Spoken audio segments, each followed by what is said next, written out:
السلام علیکم ورحمۃ اللہ وبرکاتہ۔ بسم اللہ الرحمن الرحیم۔ محترم ناظرین، دین سے دور ملحد قسم کے لوگ اکثر یہ سوال کرتے ہیں کہ اسلام نے عورت کو کیا مقام دیا ہے؟ سب کچھ مردوں کے لیے ہے۔ اسلام نے مردوں کو حاکمیت دی ہے اور جنت میں بھی ساری فضیلتیں مردوں کے لیے ہیں کہ مردوں کو جنت میں حوریں ملیں گی، خدمت کرنے والے لڑکے ملیں گے۔ عورت کے لیے کیا ہے؟ اور اکثر پوچھتے ہیں، سوال کرتے ہیں کہ عورت کو جنت میں کیا ملے گا؟ اور بعض روشن خیال عورتیں تو یہ کہتی ہیں کہ عورتوں کو بھی جنت میں حوریں ملنے چاہیے، یعنی مرد ملنے چاہیے۔ تو جواب دینے سے قبل میں چاہوں گا کہ عورت کی فضیلت اور عورت کا مقام اور عورت کا وہ رتبہ جو اسلام نے عورت کو دیا ہے وہ بیان کروں۔ اسلام میں عورت کا کیا مقام ہے؟ عورت کے اسلام کی نظر میں مقام کے تذکرہ سے قبل ہم یہ دیکھتے ہیں کہ مختلف مشاہیر کس نظر سے عورت کو دیکھتے ہیں۔ اللہ رب العالمین نے عورت کو اس دنیا کی پسندیدہ ترین مخلوق قرار دیا ہے۔ علامہ محمد اقبال شاعر مشرق رحمۃ اللہ علیہ نے کہا ہے کہ عورت الوہی نغمہ ہے جس کی دھن پر کائنات رقصاں ہے، وجود زن سے ہے تصویر کائنات میں رنگ، اسی کے ساز سے ملے زندگی کا سوزے دروں۔ گولڈ سمتھ نے کہا تھا، کانٹوں سے بھری ہوئی تاج کتنی تکلیف دہ ہوتی ہے مگر پھول اسے حسن بخش دیتا ہے۔ غریب کا گھر کیسا ہی اجاڑ اور ویران ہو مگر عورت اسے جنت بنا دیتی ہے۔ ٹیگور کا کہنا ہے کہ عورت ہر شے کو خوبصورت، ہر کام کو دلچسپ اور ہر مقام کو گلزار بنا دیتی ہے۔ اس کے وجود نے اپنے لیے اینٹ گارے اور چونے پتھر سے بھی تاج محل کھڑا کروا لیا ہے۔ قصہ مختصر، آغاز کائنات سے اب تک بے شمار مفکرین، مؤرخین، شعراء، علماء اور صاحبان علم و دانش عورت کی ذات سے متعلق خوبصورت انداز میں اپنے اپنے نقطۂ نظر سے اظہار خیال کر چکے ہیں، لیکن اس بات میں کوئی شک نہیں کہ ظہور اسلام سے پہلے عورت کو وہ احترام، تقدس، عزت اور مقام نہیں ملا تھا جس کی وہ مستحق تھی۔ تاہم کسی بھی مذہب یا دور کے لوگ اس کے وجود کی نفی نہ کر سکے۔ عورت جسے خداوند قدوس نے آدم علیہ السلام کی تنہائی اور اکیلے پن کے لیے بطور ساتھی پیدا کیا اور پھر جنت سے اس دھرتی پر اتار کر انسانی تخلیق کا باعث بنایا، اسلام کے علاوہ دیگر مذاہب اور اقوام نے عورت کو کبھی نیچ مخلوق قرار دیا اور کبھی اسے فساد کی جڑ تصور کرتے ہوئے قابل نفرت سمجھا۔ یونانی کہتے تھے کہ عورت سانپ سے زیادہ خطرناک ہے۔ سقراط کا کہنا تھا کہ عورت سے زیادہ اور کوئی چیز دنیا میں فتنہ و فساد برپا کرنے والے نہیں۔ وہ ایسا خوشنما درخت ہے جو دیکھنے میں خوبصورت مگر چکھنے میں تلخ و کڑوا ہے۔ یوحنا کا قول ہے کہ عورت شر کی بیٹی ہے اور امن سلامتی کی دشمن ہے۔ جان ڈسپنس کہتا ہے کہ عورت کذب کی بیٹی، دوزخ کی رکھوالی اور امن کی دشمن ہے۔ عیسائیوں کی سب سے بڑی حکومت روحۃ الکبریٰ میں عورتوں کی حالت لونڈیوں سے بھی بدتر تھی۔ عورتوں سے جانوروں کی طرح کام لیا جاتا تھا۔ 16ویں صدی میں جادو سے نفرت کی تحریک چلی تو ہزاروں عورتوں پر جادو کا الزام لگا کر انہیں قتل کر دیا گیا۔ رومن کیتھولک فرقہ کی تعلیمات کی روح سے عورت مقدس کتاب کو، پاکیزہ کتاب کو نہیں چھو سکتی اور گرجے میں داخل نہیں ہو سکتی۔ دور جہالت میں عرب لڑکی کے پیدا ہوتے ہی اسے زندہ دفن کر دیتے۔ ایک عورت کو جائیداد کی طرح دوسرے کو منتقل کرنے کا رواج بھی تھا۔ ہندو مذہب میں مرد کے ساتھ عورت کو بھی چتا میں جلنا پڑتا تھا۔ اسے خاوند کے بعد زندہ رہنے کا کوئی حق نہیں تھا۔ گویا عورت کو اسلام سے پہلے معاشرہ کوئی باعزت مقام نہیں دیتا تھا، بلکہ مختلف طریقوں سے اس کی تذلیل اور توہین کی جاتی تھی۔ دین محمد صلی اللہ علیہ وآلہ وسلم و مصطفی صلی اللہ علیہ وآلہ وسلم کی ترویج و ترقی کے ساتھ جہاں کئی پسے طبقوں کو احترام کا مقام ملا، وہاں عورت جو صدیوں سے مقہور اور مجبور زندگی بسر کر رہی تھی کو بھی عرفہ و اعلیٰ مقام ملا۔ حضور اکرم صلی اللہ علیہ وآلہ وسلم نے عورت کو مرد کے برابر عزت دی اور ماں کے درجے میں آ کر مردوں سے 3 گنا زیادہ مرتبہ دیا۔ فرمان نبوی صلی اللہ علیہ وآلہ وسلم ہے کہ جنت ماں کے قدموں تلے ہے۔ قرآن حکیم میں عورت کے لیے اعلان کیا گیا۔ کیا اعلان کیا گیا؟ کہ عورتوں کے ایسے ہی حقوق ہیں مردوں پر جیسے مردوں کے حقوق عورتوں پر ہیں۔ 2 مختلف مقامات میں جب آپ صلی اللہ علیہ وآلہ وسلم کی رضائی بہن اور حاتم طائی کی بیٹی صفانہ قیدی کی حیثیت سے آپ کے پاس پہنچیں تو حضور نبی کریم صلی اللہ علیہ وآلہ وسلم نے نہ صرف انہیں احترام کے ساتھ آزادی عطا کی بلکہ انہیں یہ اعزاز بھی بخشا کہ ان کی سفارش پر ان کے قبیلوں کو رہائی دے کر آزاد کیا گیا۔ حضور صلی اللہ علیہ وآلہ وسلم نے بذات خود گھر کے کاموں میں امہات المؤمنین کا ہاتھ بٹا کر قیامت تک کے لیے عورت کو اعلیٰ مقام پر فائز کر دیا۔ اسلام عورت کو ہر قسم کی آزادی دیتا ہے، اس کی صلاحیت کی قدر کرتا ہے، مگر حجاب اور احساس عفت کی شرط کے ساتھ۔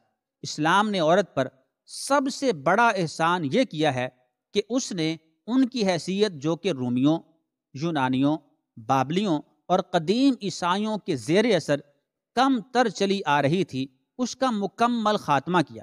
سب سے پہلے اسلام نے عورت کی انسانی حیثیت کو واضح کیا کہ عورت اپنی آدمیت اور انسانیت میں ناقص نہیں بلکہ کامل و اکمل ہے۔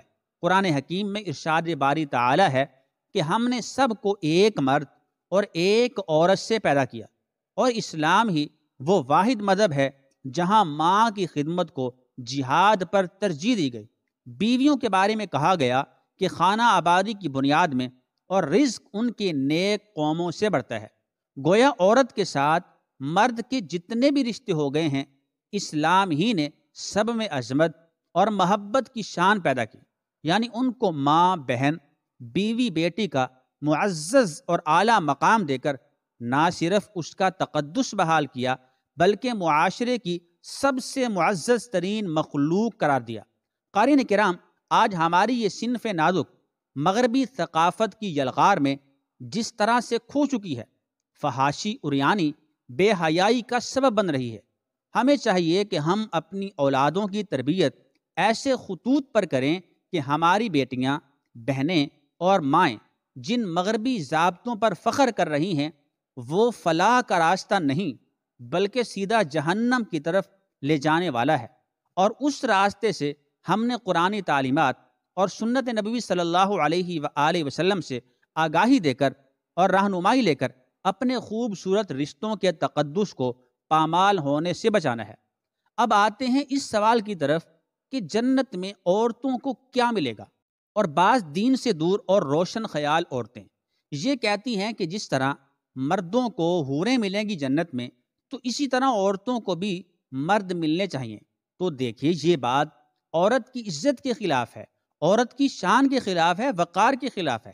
مرد دنیا میں 4 شادیاں کر سکتا ہے، لیکن اگر کوئی عورت کہے کہ نہیں مجھے بھی 4 مرد چاہیے تو یہ بات عورت کی عزت کے خلاف ہے، ناموس کے خلاف ہے، اور اسے بے غیرتی کہا جائے گا۔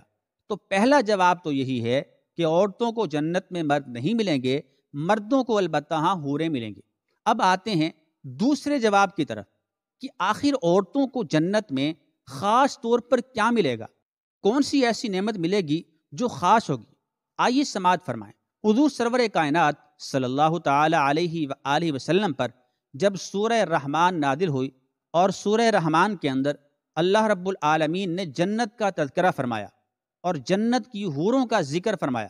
سورہ رحمان کی ایک آیت میں اللہ رب العالمین نے فرمایا حور مقصورات فی الخیام، کہ جنتیوں کو جنہوں نے دنیا میں نیک اعمال کیے ہوں گے اللہ رب العالمین کی طرف سے ایسی حوریں ملے گی جو کہ خیموں میں بند ہوں گی، یعنی بالکل پیک ہوں گی۔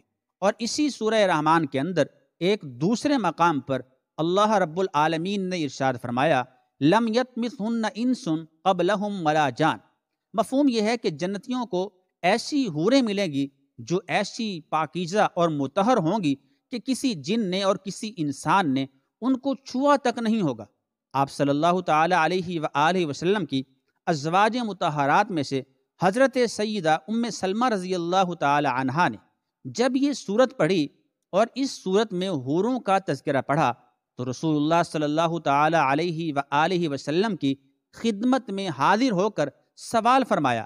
عرض کیا، یا رسول اللہ صلی اللہ تعالی علیہ وآلہ وسلم، میرا آپ سے یہ سوال ہے کہ اللہ تعالیٰ نے سورہ رحمان میں ارشاد فرمایا ہے، حور مقصورات فی القیام، کہ جنتیوں کو جو حوریں ملیں گی وہ بالکل خیمہ بند ہوں گی، یعنی بالکل پیک ہوں گی، اور ان کو کسی انسان نے اور کسی جن نے چھوا تک نہیں ہوگا۔ تو جب جنتیوں کو اتنی خوبصورت حوریں ملیں گی تو ہم جیسی عورتوں کا پھر کیا بنے گا؟ ہمیں تو پھر جنت میں کوئی پوچھے گا ہی نہیں، ہر کوئی حوروں سے محبت کرے گا، ان سے پیار کرے گا، ان سے دل لگی کرے گا۔ کیونکہ ہم دنیا میں دیکھتی ہیں کہ جب مرد دوسری شادی کرتا ہے تو جو پہلی بیوی ہوتی ہے اس سے عام طور پر محبت کم ہو جاتی ہے، اور دوسری بیوی سے مرد زیادہ محبت کرتا ہے، اس کی چاہتوں کو اور خواہشوں کو پورا کرتا ہے۔ میرا آپ سے یہ سوال ہے کہ ہم جو دنیا کی بیویاں ہیں، دنیا کی عورتیں ہیں، جنت میں ہمارا کیا مقام ہوگا؟ حضور اکرم صلی اللہ تعالی علیہ وآلہ وسلم نے ارشاد فرمایا، اے ام سلمہ، تم نے بہت اچھا سوال کیا۔ اس کے بعد حضور صلی اللہ علیہ وآلہ وسلم نے حضرت ام سلمہ رضی اللہ تعالی عنہ سے سوال فرمایا، اے ام سلمہ، یہ بتاؤ جو جنت کی حوریں ہیں انہوں نے نمازیں پڑھی ہیں؟ حضرت ام سلمہ رضی اللہ تعالی عنہا نے فرمایا کہ نہیں۔ آپ صلی اللہ تعالی علیہ وآلہ وسلم نے فرمایا کہ کیا انہوں نے خاوند کی، شوہر کی جھڑکیاں برداشت کی ہیں؟ حضرت ام سلمہ رضی اللہ تعالی عنہا نے فرمایا کہ نہیں۔ اسی طرح آپ صلی اللہ تعالی علیہ وآلہ وسلم نے اور بھی بہت سے اعمال گنوائے۔ آپ صلی اللہ تعالی علیہ وآلہ وسلم نے فرمایا، اے ام سلمہ، جنت کی جو حوریں ہیں وہ جنت کی پیداوار ہیں، انہوں نے نمازیں نہیں پڑھی، انہوں نے روزے نہیں رکھے، انہوں نے صدقہ خیرات نہیں کیا، انہوں نے خاوند کی جھڑکیاں برداشت نہیں کی۔ جب یہ دنیا کی بیویاں، دنیا کی عورتیں جنت میں جائیں گی تو اللہ رب العالمین ان کو ایک خاص مقام اور مرتبہ عطا فرمائے گا، اس لیے کہ انہوں نے دنیا میں خاوند کی جھڑکیاں برداشت کی، صدقہ خیرات کیا، نماز پڑھی، روزے رکھے۔ اللہ تعالیٰ دنیا کی شادی شدہ عورتوں کو اپنے سامنے بٹھائیں گے، پھر اللہ رب العالمین ان کو اپنا دیدار کروائیں گے، زیارت کروائیں گے، اور اپنے نور کی تجلی ان عورتوں کے چہرے پر ڈالیں گے۔ اللہ تعالیٰ اپنے حسن میں سے ان کو حسن عطا فرمائیں گے۔ جب اللہ کے حسن کی تجلی ان عورتوں پر پڑے گی اور اللہ اپنے حسن میں سے ان کو حسن اور خوبصورتی عطا فرمائیں گے تو وہ اتنی زیادہ حسین و جمیل، خوبصورت ہو جائیں گی کہ جنت کی حوریں بھی شرمائیں گی۔ جب یہ دنیا کی بیویاں حوروں کے سامنے جائیں گی تو حوروں کو اپنے حسن پر بڑا ناز ہوگا، وہ دل میں کہہ رہی ہوں گی کہ ہم سے زیادہ حسین و جمیل تو کوئی نہیں ہے۔ لیکن جب دنیا کی عورتوں کو، دنیا کی بیویوں کو دیکھیں گی تو شرم کے مارے چہرہ نیچے کر لیں گی، اور ان کے حسن کے سامنے حوروں کا حسن و جمال ماند پڑ جائے گا۔ اللہ تعالیٰ ان دنیا کی بیویوں کو جنت کی حوروں کی ملکہ بنا دیں گے، اور یہ دنیا کی نیک بیویاں جنت میں حوروں پر راج کریں گی۔ خلاصہ یہ کہ اللہ تعالیٰ جنت میں مردوں کو حوریں عطا فرمائیں گے، لیکن دنیا کی عورتوں کو حوروں کی ملکہ بنائیں گے، یعنی دنیا کی بیویوں کو اللہ رب العالمین بادشاہت عطا فرمائیں گے۔ تو اس طرح ہم یہ کہہ سکتے ہیں کہ جنت میں مردوں کو حوریں ملیں گی اور عورتوں کو حوروں کی بادشاہت ملے گی۔ جب بھی آپ سے کوئی سوال کرے کہ عورتوں کو کیا ملے گا جنت میں، تو آپ اس سے کہیں کہ جنت میں عورتوں کو بادشاہی ملے گی، سرداری ملے گی۔ اس سے بڑھ کر اور کیا ہے کہ جسے جنت میں بادشاہت مل جائے اس سے اور کیا چاہیے؟ دعا ہے کہ اللہ رب العالمین عمل کرنے کی توفیق عطا فرمائے۔ آمین ثم آمین۔